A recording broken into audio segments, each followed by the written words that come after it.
Okay, it started way late. Should have gone back here.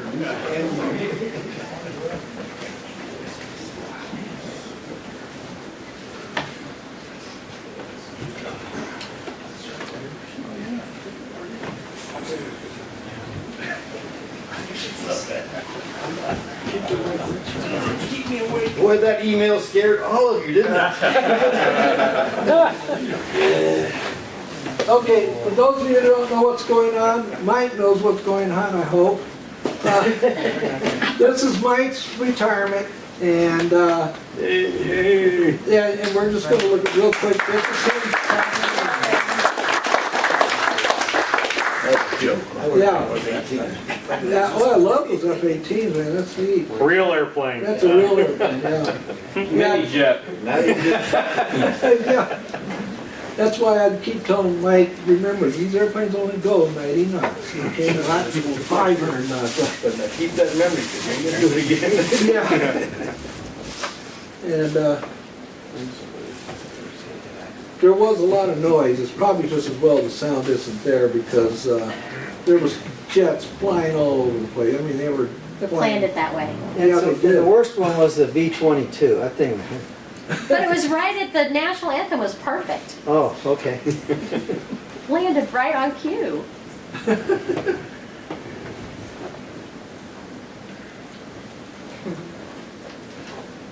I thought they were gonna taxi him right in underneath the tent, but evidently they didn't like I that. know, it looked like they were going to. That's a sharpshooter bird, isn't it? Yeah. The two stick one. If you wanna see the correct retirement, a nice retirement, the Marine Corps knows how to do it. It's the best one I've ever seen, to be honest with you. Did it right, and yet it wasn't really too formal, but kind of relaxed, but it was done nicely.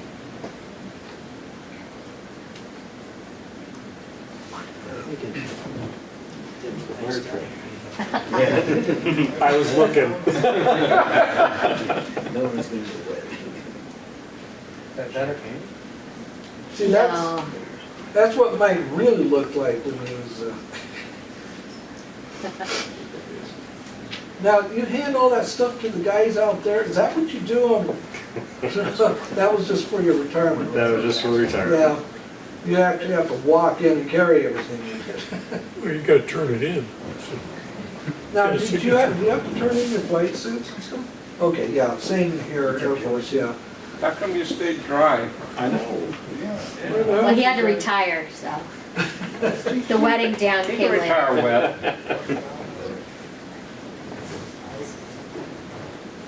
And it was your commander that was flying the airplane, right? Yeah.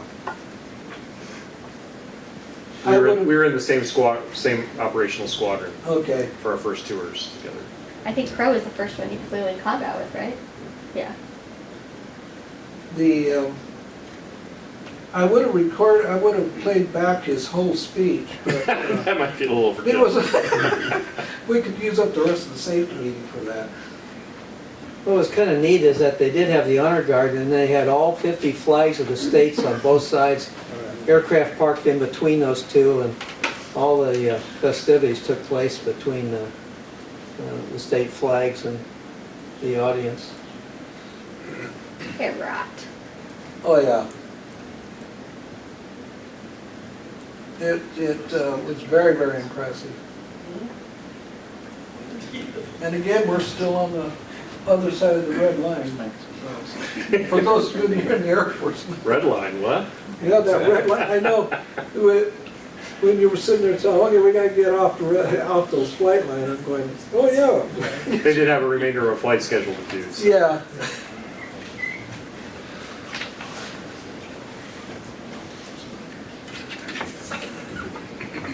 And that, of course, that's, they always do it upright for the wife.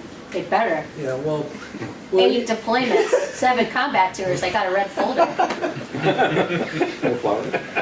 Oh, those came eventually.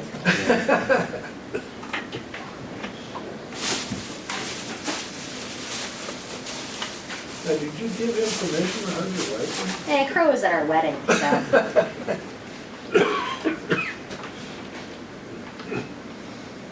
Yeah, Air Force does the same thing. They gave some really good ceremony for my wife too, when I retired. And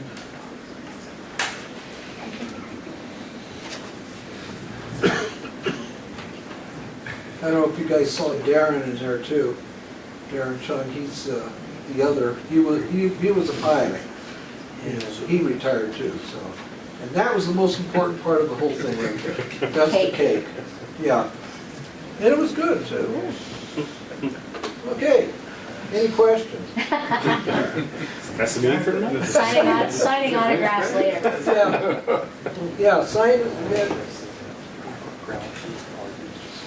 Okay. All right. Let's get to where we're at. June 2018, the sign-in sheet is going around. Yes, Robert. Do you keep the airplane? What's that? Do you keep the airplane? I don't know. You know, the Aero Club up at Elmendorf, believe it or not, they had a tweet, F-15 up there, on their, in the Aero Club, right in the middle of all the Aero Club airplanes. It couldn't fly again because they bent it somehow, but they had it, and it used to be so funny when we go by the Aero Club up in Elmendorf up there, there's this F-15 sitting there, you know. And I can fly that? Wow. yeah, I know, that was really cool. Need a couple credit cards. Yeah. Okay, all right, I do want to do new people. Anybody that's new in the club who's joined it recently or is going to join it, yes, stand up. Introduce yourself. My name is Jack Bird. Just, you know, where are you from, what are you doing? Why did you join the club? I want to join the club because I want to learn how to get my pilot license. Okay. And get my flying experience. Okay, And probably join the Air Force. okay, so you got a goal, definitely. Yeah, very important. Okay, well, welcome to the club.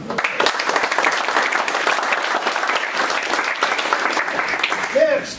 Hi, I'm Angela Powell. I'm new to the Aero Club. I've been at the base for about 5 years with the 144th, working on the F-16s.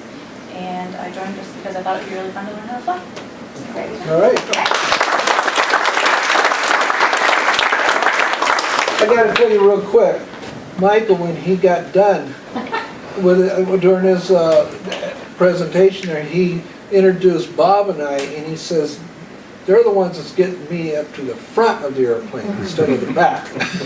So, you know, as a crew chief, yeah, same thing, like I was telling you the other day, you are now the pilot, and and that's, now you're responsible, really responsible. Okay, next. Terry Mossberger. I work over at the 336 and I'm trying to move up to the front of the plane. All right. Terry, I flew with his dad for many, many years in the Air Force. Okay, next. Tim Gukas, I just joined a little over a month ago. This is my first meeting since I didn't know where the first one was. Yeah, I went to the Aero Club. Anyway, I've had 3 flights, and I belong to CAP. That's how I'm a member here. All right. Well, welcome to the club. I'm Kyle, I'm a college student, and I'm just looking to get into the flying world. So. All right. Okay, is that it? Anybody else?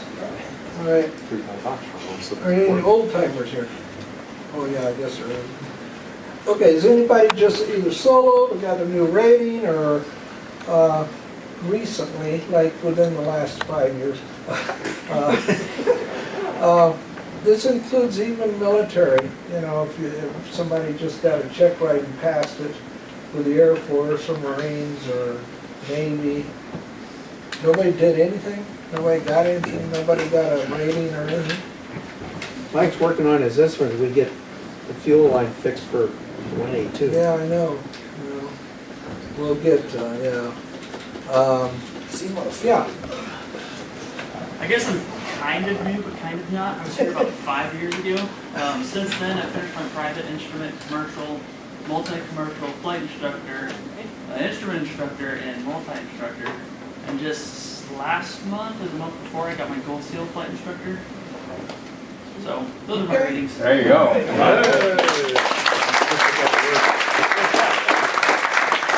Yeah, obviously, you need to have a little motivation there. You Need a job? Yeah, yeah, no kidding. We like to hear that. Yeah, and it doesn't matter, even though you were years ago, it's still, same thing counts. Okay, anybody else? Anything done different? Who got violated recently? Anybody? Well, actually, you never know. Okay, experiences, this is basically just anything that might have happened that would be worthwhile sharing with the rest of the club. It can be anything. This also includes an Air Force airplane, military, commercial airline and pilots. We'll even let you talk. Anybody that might have had anything that Have been going to the wrong gate lately? yeah. Landed the wrong airport? Taxi All right. This past week I was at Edwards Air Force Base for Aerospace Education STEM Academy. Okay, yeah. And I got to do my first blue ride. Oh, wow. Okay. It was fun, because I already had like my first flying lesson, so it wasn't as hard to do my first flying lesson, so. But you knew what was going on. Yeah. That's good. That is really good. Yeah. That's one of, because I know Bob, he'll fly overrides and stuff. This is for the Civil Air Brigade, and the cadets get to go up in the airplane and fly. So it's really a neat thing to do, I'll tell you. And you'll never forget your first flight. I still remember my first solo flight. And that was a long time ago. Okay, all right, Aero Club Manager, he's going to talk shortly, very short.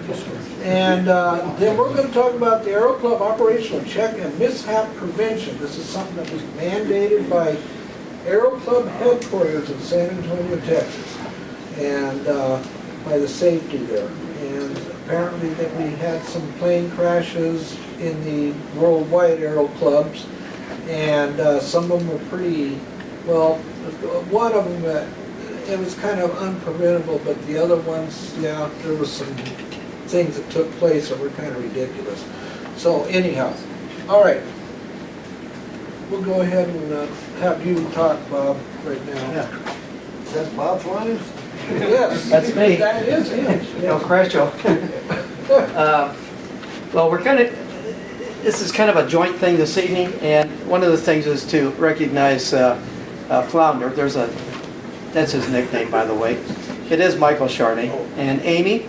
It was Amy who came into the club prior to December, and she says, I want my husband to take and get flying lessons, but I don't know what to do. And I said, well, he has to get started by buying a flight kit. So she bought the flight kit, and I said, well, how are you going to wrap this up? And she said, well, he's deployed right now, but we're going to do something. And I think she did this. And I said, well, you get yourself a little box and put a note in there with some rocks, and when he opens it up, you can't figure out what it is. And you say, I have a surprise for you. And then she walks out with this kit, I believe that. And that's what got Mike started. So since then, he's got his private license, his commercial, and he's working on his instrument. Am I correct? Multi-engine commercial. Yeah. So anyway, so that is. So let me just give you a little review of him, because he's kind of very quiet and he doesn't brag a lot, but I think he needs to be recognized on a couple things. And thanks to Amy, she's let him do this. He's made 7 deployments, correct me if I'm wrong. 8. 8 deployments? Who's counting? I know by my shoe closet. Oh, one pair per day, okay. Actually, he went to Pensacola in '96. That's 36 years after I started in Pensacola for my flight permit. And shows you how old I am. And became an NFO, that's a Naval Flight Officer, in 2 years later on that, with plus his deployments. But there's some other things that are very interesting, and most of his deployments he's done with the Marine Corps, but let me just do this. Personal awards include the Meritorious Service Medal, Air Medal with 17 Strike Flight Awards, Joint Service Commendation Medal, the Army and Navy Corps Commendation Medal with 3 gold stars, the Navy and Marine Corps Achievement Medal with Combat V and Gold Star, and of course he's married to a sweetheart, Amy from Seattle.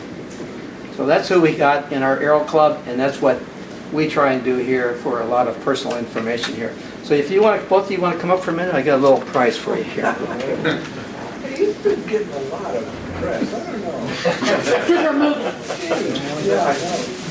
Well, you know, since he's retired from the military, the Marine Corps, in case he's recalled, I have some special tools for him, and it is a 500-000-D-000-150-15555 and a 1508. It happens to be a knife, fork, and spoon in case he has to go eat off those tin plates that the Marine Corps likes to serve on. So there's a set of 2. Nice. Original box too. Anyway, Nice. and so you don't lose them. I got some tamburinos, or camberins, whatever they call these things. You can hook those things on your belt and they'll stay with you forever and a day. Oh, I get one too. Awesome. Okay. But they're Air Force. Air Force.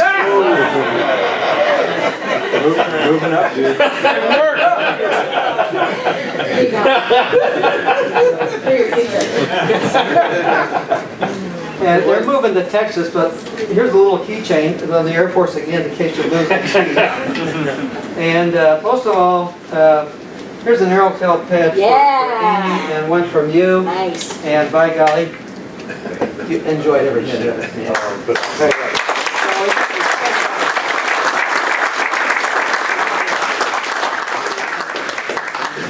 So he gets a special coin from the Aero Club too. So Nice. anyway, we've enjoyed your time and we wish you the best when moving to Texas. I guess we have something else that's going around. I'll get back to you sooner or later here. But he has, the oldest daughter is going to go to medical school or vet school? She's going to Texas A&M and she's pre-med. Pre-med. And then the son wants to go to a high school that specializes in writing plays and etc. And both the kids are great kids. So, hey, wish you the best, guys. Real quick for the Aero Club, when we fly our airplanes, most of the T-34 guys, because they're low wing, they can do this. But when we fly the T-41 Alpha and especially the 182, get the ladder and clean the bugs off the top of the wing. They're baked on there pretty hard. And if they're baked on there pretty hard, then we have to use water and soap to get it clean. We can provide you that. We can provide you with some rags and stuff. Sometimes if you run out of the spray that's at the Connex, we'll take and replace that. And but if you can get those bugs off, it looks much nicer, and it keeps the next person happy because he doesn't have to clean up your mess. Again, the Connex, if we get down to 2 or 3 quarts, be sure and let somebody know.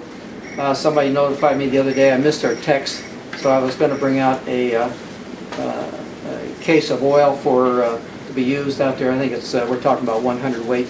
So I'll get that out tomorrow. And what else we got here? Credit cards. We had how many credit card failures this month? 20? Oh my gosh. Yeah, there's a slope. So if your credit card's expired and you're getting a new one, please call Roger and help him out, because when we put it in the computer, we're charged for that. And if we don't, then we have to put it back in and we're charged again. So our bill for last month was almost $420 just for credit card use, and that's why we stay with Visa and MasterCharge only. We don't go to American Express. They want 6.5%. So if you can help out Roger, we'd appreciate it. Just for maintenance again, last month we spent $5,500 in aircraft parts trying to get these back into shape.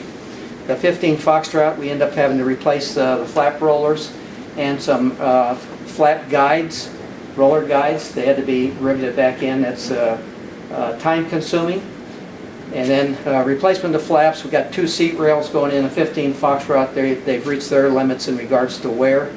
And we're hoping we can get this done by Friday.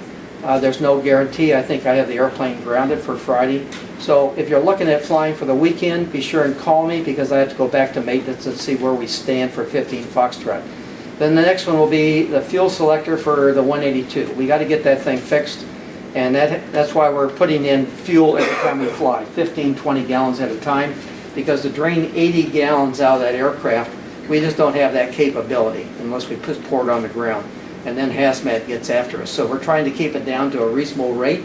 We have about 22 gallons in the right tank now in the left tank that doesn't want to feed very well, and we keep the other one up and down at the low end. So we can drain maybe 30, 40 gallons at the max.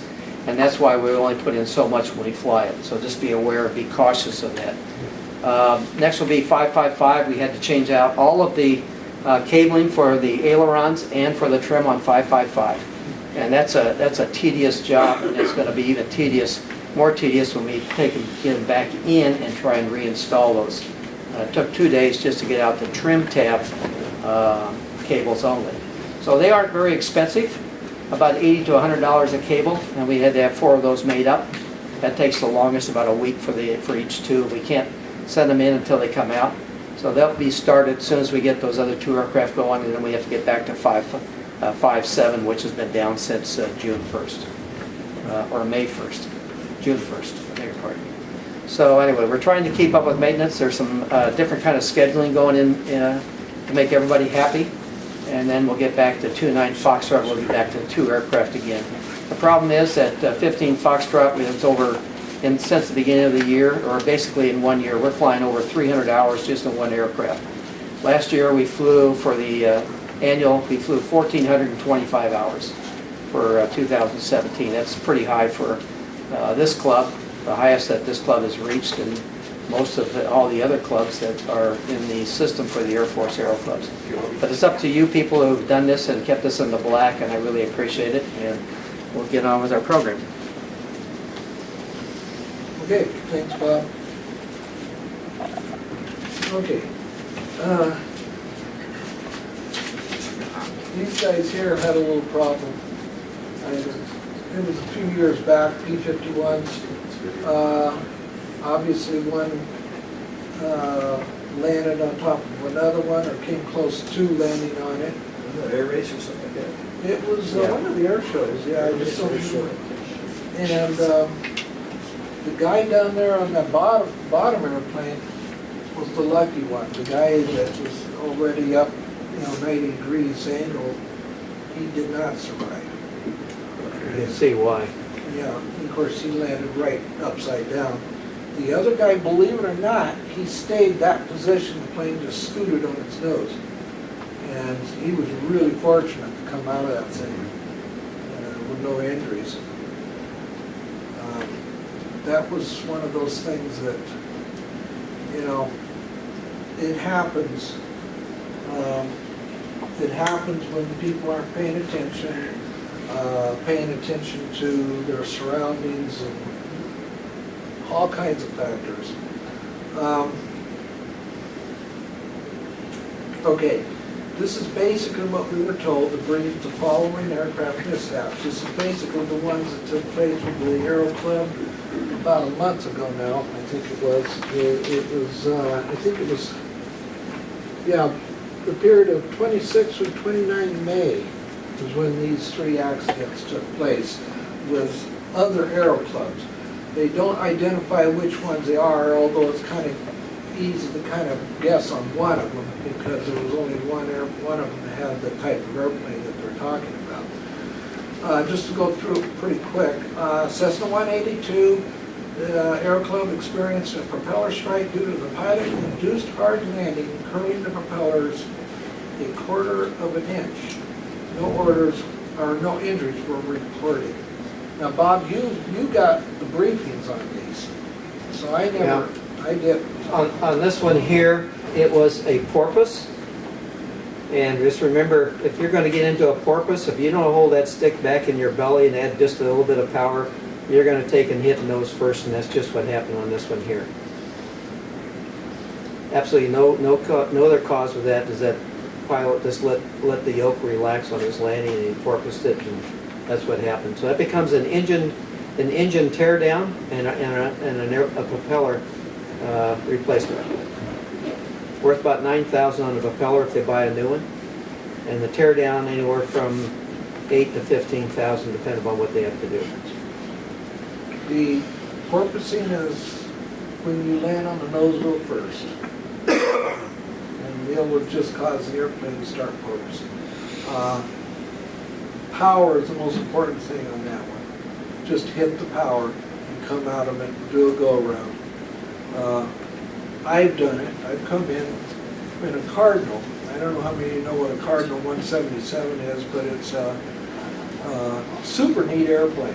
But it's a airplane has an offset wing, like Cessna, high wing, but you can actually see all around you because you're in forward of the wing. And nice airplane. I have a friend of mine that owns one. It's an RG with a retractable gear, and I like flying that thing. But that thing used to porpoise really bad when they were new. And if you let the thing porpoise too long, the firewall will actually bend from the nose gear being pushed back. And eventually, if you let it go, the thing can flip over upside down. So that's why when you go up in the 182, if you're going up with Jerry, pay attention to what he tells you. Okay, next, Beechcraft Baron. Let me just go back to the 182. Yeah. The key to the porpoising thing. There are some good videos available for AOPA on landings and takeoffs. Be sure and review some of these things. If you got questions, be sure and ask an instructor to help you out. Some of these accidents are really preventable, and there have been some others we're going to discuss here. One recommendation was to show a video in regards to takeoff and landings. It becomes too intense, and the length here, we'd be here for 2 hours on the discussion. So we're trying to hold it to an hour 15 minutes. But just be aware that there are videos. If you have questions in regards to that, ask an instructor, ask Roger and I, or take and review these through AOPA or any other website. AOPA has some really good videos. Also, too, if you just Google, you can get some good videos. Oregon King Schools has some really good stuff. I mean, we have a wealth of this stuff. I mean, when I first started flying, we didn't have nothing. We got a black and white book by Jefferson, actually it was Sanderson's, and had little tiny pictures in it, and that was about it. Nowadays, goodness gracious, you've got almost the same kind of training as you can get in the Air Force by going to flight school. Maybe the Marines too. It's easier to go around than to try and salvage too. So you really have no excuse today, really. Okay, let's see, where were we? Oh yeah, the Beach Baron. Aero Club had an inverted gear retraction on the runway during landing rollout. The aircraft passenger mistakenly hit the landing gear switch and initiated landing gear retraction during rollout. No injuries. Huh. Interesting. We have the same system on the T-34s. There's a squat switch on the main landing gear. That's supposed to be either a lockout, or when it's extended and it pulls the rod that's attached to the front scissors on the main gear, it hits the switch on top of that little box, and it allows the gear to make contact to raise, so you can retract the gear. And it's that way coming down. What happens here is that somewhere in an annual, and I'm beginning to wonder if we need to really look at this in our own system, is that in the Baron, it sits on the left-hand side, it has a wheel, and it sits out about 2.5 inches from the dashboard. Evidently the individual's knee hit that, and it raised the gear because the squat switch was inactive. And that cost 2 propellers and 2 engine changes, plus damage on the fuselage, plus the landing gear doors. This came out of Hanscom. The other Baron is out of Colorado Springs. So It's easy to do. It happened to me with an individual that I was flying. I picked him up to take him to a Bonanza school at Deer Valley in Arizona, and I'm about ready to take off, and all of a sudden I hear the warning horn, and I'm trying to look what's going on, and I reset a couple circuit breakers, and I didn't quite notice it because of the way the yoke sits, and it sits from a center post out and it extends out. So I taxied back to where the FBO was. This is on a Sunday afternoon, and shut down everything, the electrical and everything, and I'm looking, and the gear handle is in the up position, and it's a pull out and pull up type thing. So his knee hit it, and evidently this individual, he likes flying with the yoke sitting here about 10 inches from his belly. And I asked him, I said, do you fly like this all the time? And he goes, yeah. I said, what if you need full throw? He says, oh, I can probably get it there. I said, no, it's not going to work. But he was sitting so close to the front of the instrument panel that his knee hit my landing gear switch. Luckily, my gear switch was working. So that's the story on this one here. Any questions so far? Okay, the third one, Cessna 172, or like our T-41As. Aero Club experienced a propeller strike due to wind shear, driving the aircraft to the ground. The propeller was damaged and bent 1/2 an inch. No injuries recorded. Okay, we'll go into that a little more extensive here in a couple minutes. Okay, back on the 182, hard landing. Okay, just as you got up there, go-arounds are free. Hard landings that result in pulp strikes are not.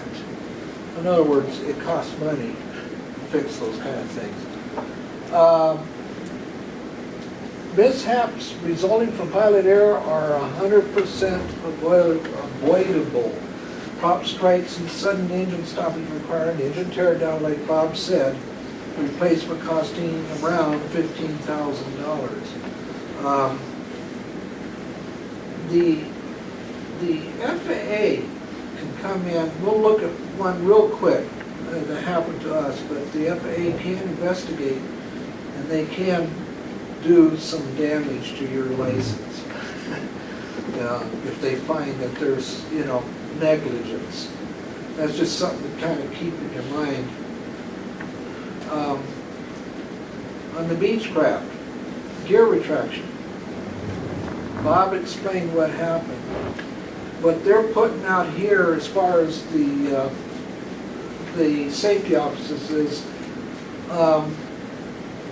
there are things that the pilot can do to help prevent accidents. And how many here know about the PAVE vernaculars? I'm sure many of you do. Pilot, your experience, the currency, physical condition. Have you flown recently? I know we've done this over and over again throughout the years at this safety meeting where we talked about just because you meet the FAA requirements does not mean that you are safe to fly the airplane. If you fly once every 90 days or 89 days, that's really not a safe way to be flying. You students, when you're still under 200 hours, the Air Force says every 60 days. And there's a reason for that. FAA does not have a restriction as far as under 200 hours, but Air Force does have that with Aero Club airplanes. So once you get your license, until you hit that 200 hour mark, you will have to fly that airplane at least once every 60 days. It's a good idea to probably stay in that same mode after you get your 200 hours. At least as much as you can help it. Even David flies his airplane. Well, your brother flies your airplane. More time than I do anymore. Yeah, David can't ever fly his airplane. After Saturday. I got a flat tire. Really? Yeah. Oh, gee. Okay, aircraft performance. Oh boy, I tell you, if you switch airplanes or you fly different airplanes and gotta stay on top of it with the type of airplanes you got. If you're flying an airplane that the gear comes up on, you really have to pay attention to that. I have known people who, in other places, who flew a Cessna 172 for many years, and then they got themselves a Bonanza. And within about a year and a half, the individual came in with a gear up. Because he was so used to flying the 172 with a fixed gear that he just absolutely didn't remember that. My airplane, I've got a switch on mine for landing gear. Oh, yeah. Just to keep practice Just doing that before practice. you get multi-engine. My old partner was an airplane, and he was going through the checklist downwind at Chino with the retractable gear. Yeah. Chino asked him to land early, and he didn't finish the checklist. He said, yeah, I can make the landing early. He went in there without finishing the checklist, gear up, and slid down. So that's when we put the switch in. You know, that's a good idea. How many here know what the GUMP checklist is? Yeah. You know, what is it? Gas? Undercarriage. Yeah, mixture, prop. And I was taught from the beginning, and Fred Zoltz was blamed on this too, to always use the GUMP checklist in your mind, at least, you know, and act like as if you have a landing gear. So when you do get to that airplane, you won't land gear up. Roger, I think, you know, one of the things that over the years that I have seen is that we always say, well, how can they do that? But what normally happens is something in their normal routine gets, you know, they get interrupted from their normal routine. Like, God, you know, hey, can you, you know, do a closed pattern real quick? Yeah. It's always something that happens. They get out of that routine. So, you know, one of those things that you can have to prevent that is if you get interrupted in your landing checklist, rerun that checklist. Yeah. And most Yeah. guys that I've flown with that have retractable gear, one of the things they'll do is on short final is they'll do like mixture prop gear again.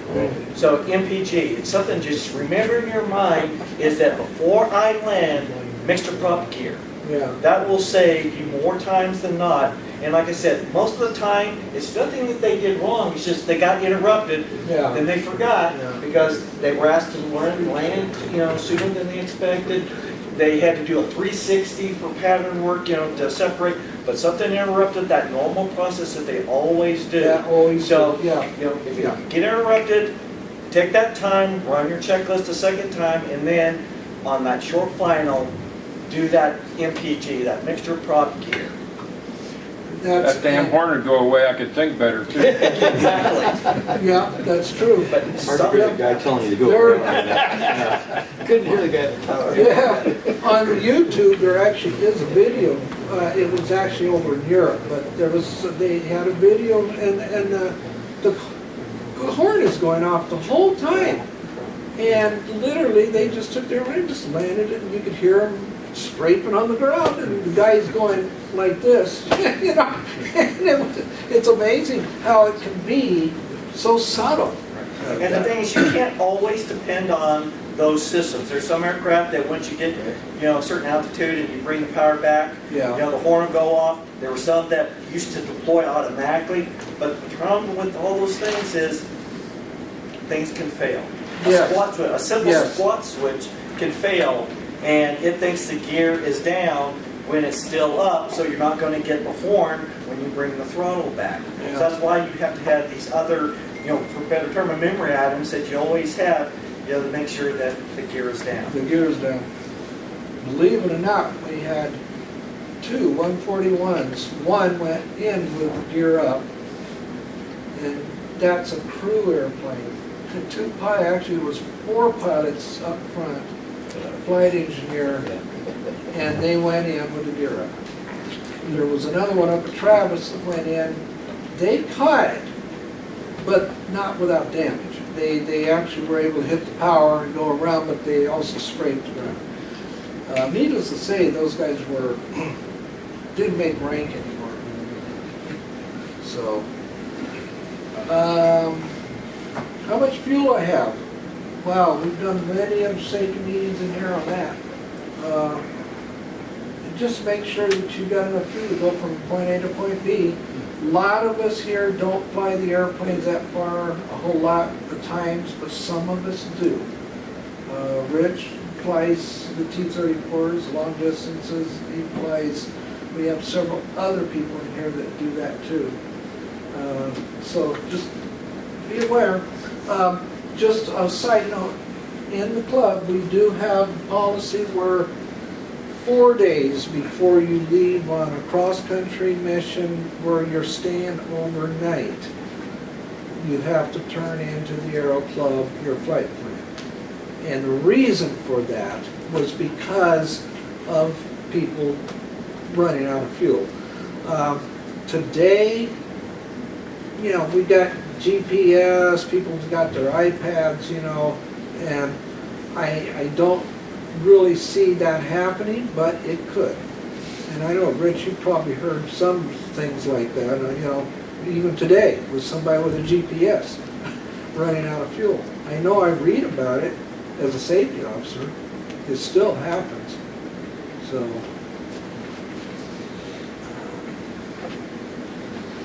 well, let's see. Aircraft performance, of course. Just be aware of density, altitude. How many here like to go to Big Bear? Only in the winter. In the wintertime, yeah. Early. Yeah. Morning. I know some people won't go up there in the summertime.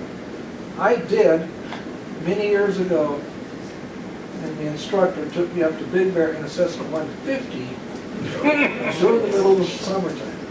And expressway?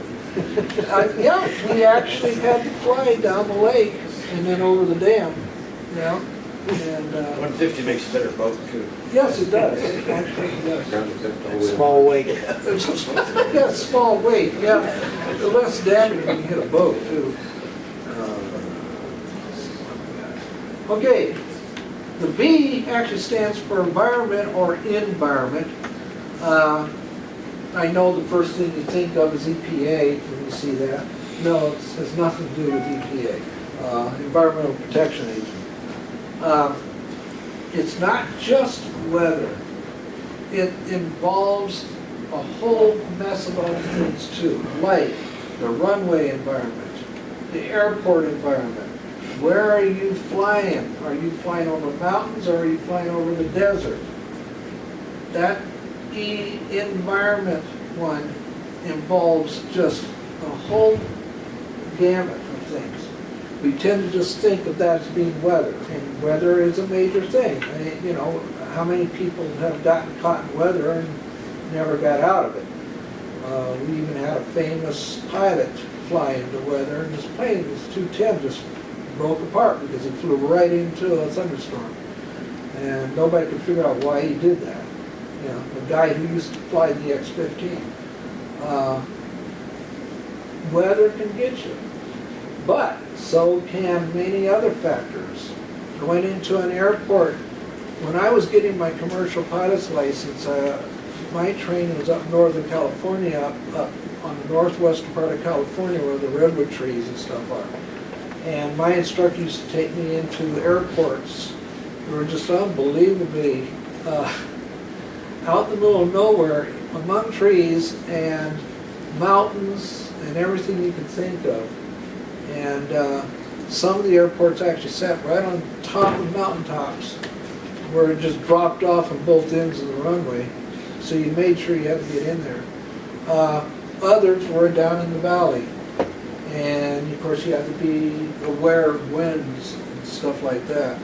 Civil Air Patrol does fly their airplanes down in places like that for search and rescue. And so Civil Air Patrol, they've lost airplanes over this kind of stuff, getting themselves into a situation that they can't get themselves out of. Environment, it's everything around you, situational awareness. Every place you fly into. While I was flying for the Air Force, man, oh man, that was a biggie. Because we used to go into places that were very, you know, questionable, wondering why we went in there. We used to fly down to Antarctica. That was fun. It really was. But the weather literally changed in less than 5 minutes. We would get to the point of no return, everything was crystal clear. The radio operator said, okay, McMurdo Station says it's clear, so we go on in. By the time we got there, we had a total whiteout. Couldn't tell the difference between the ground and the sky.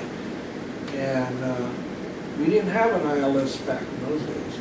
It was all visual type stuff. And we had a little beam that sent a little signal out like an ADF, and we would follow that in until we finally saw the black flag sticking up. So, you know, it's, you gotta be aware of where what's going on around you.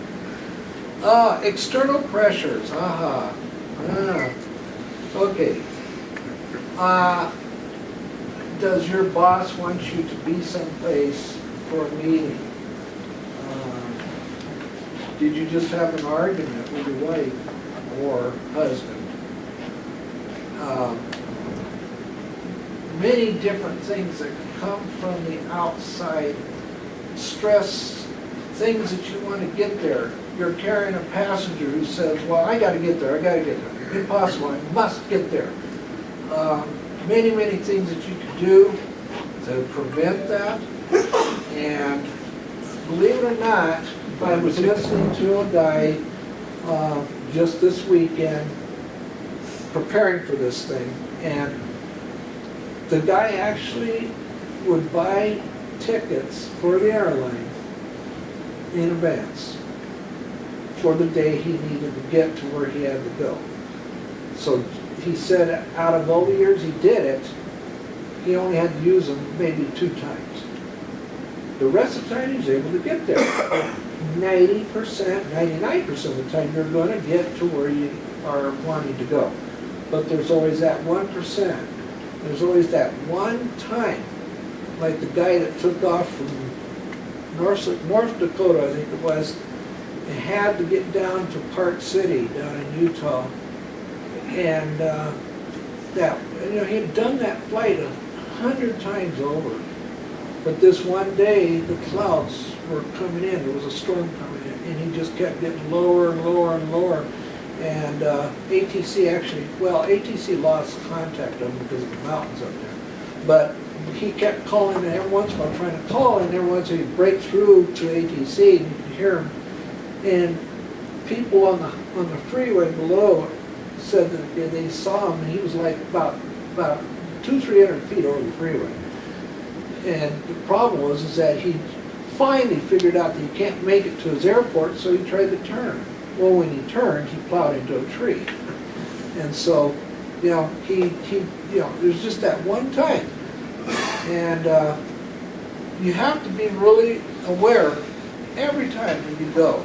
I know it's easier said than done, but that's one of those kind of things where what I liked about the Air Force, and I'm sure the Marines are the same way, and the Navy is too, is that there is a routine that you follow that's the same. And so like Cliff said about breaking that routine gets you in trouble.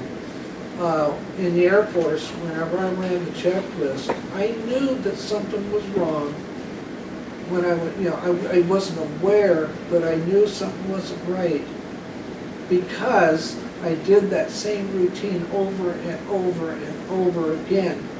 And it just, in your head, it bounces out when you skip something. And you just know that there's nothing right about it. So we used to do one thing in the Air Force, and I don't know, I'm assuming that the other services do too, is that the pilot always briefed.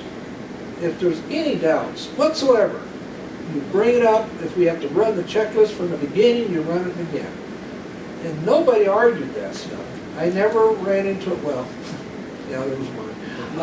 Never had a pilot that argued against that. And it was something that, and it kept us out of trouble. I mean, my goodness, we flew that 141 300 feet off the ground at 300 knots in formation flying in these airdrop missions. And just ask Ward over there. He was my partner in the Air Force. And, you didn't make a mistake. Especially when you're right on top of another airplane, in formations like you guys do with the T-34s, only this is a 4-engine jet. You don't run into each other. The radar altimeter, which is an altimeter that measures electronically how far you are off the ground, I've seen that thing go down to 160 feet. The wing spread on the airplane is 160 feet. So if you did something like this, kind of would do a cartwheel at 300 knots. Anyhow, enough said about that. Okay. Rest, proper mission planning, adherence to standards, which is basically what I was just talking about, are vital elements of flight safety. Okay, let's see. All right, wind shear. This is where Bob gets to stand up and shine. Wind shear is a change in wind speed and our direction over short distance. We used to look for that in the 141, and I know that a lot of you guys, I'm sure the KC-135, you guys did that too. And guess what? It does affect our little airplanes too. Bob was told by somebody, I forgot who it was, that said that oh, that doesn't affect little airplanes, only big ones. Well, I beg to differ on that. Damn it, everybody else that big. Bob, you want to go up here and, Well, what Roger is talking about, I joined, when I first got out of the airlines, the Cessna Association, I wanted to buy a 210. So being interested in the 210, which would go to altitude and was fairly fast, I decided to join them. And then I got to thinking about a few things. So I called the tech people and asked about wind shear and how wind shear affected small aircraft. And the answer was, we don't worry about it because it doesn't affect small aircraft. Interesting enough, in the magazine that I got about 8 or 9 months later, after I joined them, was an article about wind shear, how it affects all aircraft. And to my surprise, the person who had told me this was really kind of lost. But the airlines go through a change since the crash from Delta at Dallas-Fort Worth years ago in a 1011. And with that, the airlines have gone through a lot of testing. There's been a lot of information in regards to wind shear, what causes it, how to take and recognize it. And if you're familiar with Denver, Colorado, there's about 6 or 8 sensors around that airport because the winds change drastically when the winds come up and you get thermals and high cumulus clouds and downpours. Does anybody understand, if I begin to get into a wind shear, what the effects are? What's the first thing I'm going to be thinking about, and what's the first thing I'm going to see in regards to the aircraft and the instrumentation? Airspeed changes. Okay. Anything else? You may see some fluctuation. You're going to end up, it's going to feel like you're in a burble. You're going to feel the airplane start shaking around. Airspeed's going to start jumping, what have you. And is that as we enter or as we in the middle of it, if we're in the middle of this thing? It's basically when we start to enter a wind shear. So as we start to enter it, we start getting the burble out on this side here as we continue the airport, if this is the airport in the center of this thing. And the next thing you know is we start descending fairly rapidly. So what's the next thing we're going to be looking at in regards to operating the aircraft to get out of this thing? Pitch and power. Okay, you said pitch and power? So I got pitch and power. Anything else? I got power only. Altitude. Altitude? If you can't control altitude, what's taking place?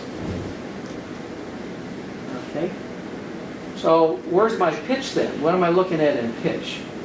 This is kind of mechanical.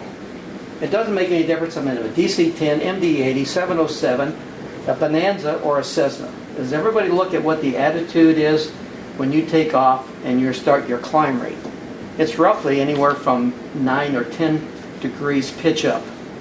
If I enter the burble, if I start getting burble and I see information in this area that's showing me that I'm entering a wind shear, and I go to full power and pitch up at 10 degrees, what's going to happen to the aircraft? Or what can I expect the aircraft to do? We expect it to climb, but will it climb? There's the question. So it may hold its position maybe. Possible. I'll guarantee you that if I go to 10 degrees pitch up at full power, no matter what kind of airplane I'm in, I'm going to hit the wheels, are going to hit the ground. And as soon as I hit the ground, it's going to be hard, I'm going to bounce up. And as we proceed out on the other side here, and we get into this outside, I got the horn ringing at 260 knots in a DC-10. I'm trying to pull the power back as I'm going lickety-split out the back end.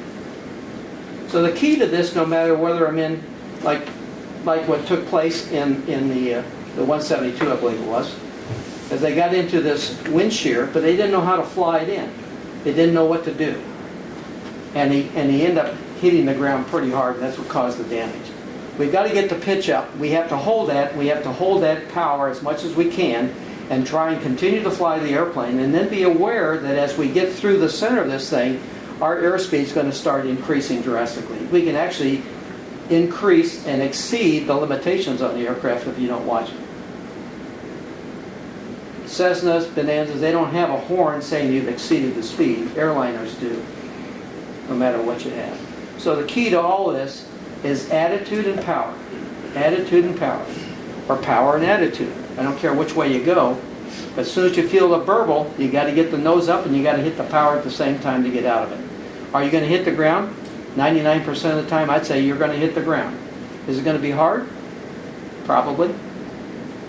And then you watch the airspeed start increasing. So you got to be very aware of wind shear. It can be very dangerous. And what happened with the 1011 that went into Dallas, it killed a number of people because they were not aware of what was taking place. And the aircraft in front of them had warned them that they had a big airspeed dropout. I can give you another example of a form of wind shear.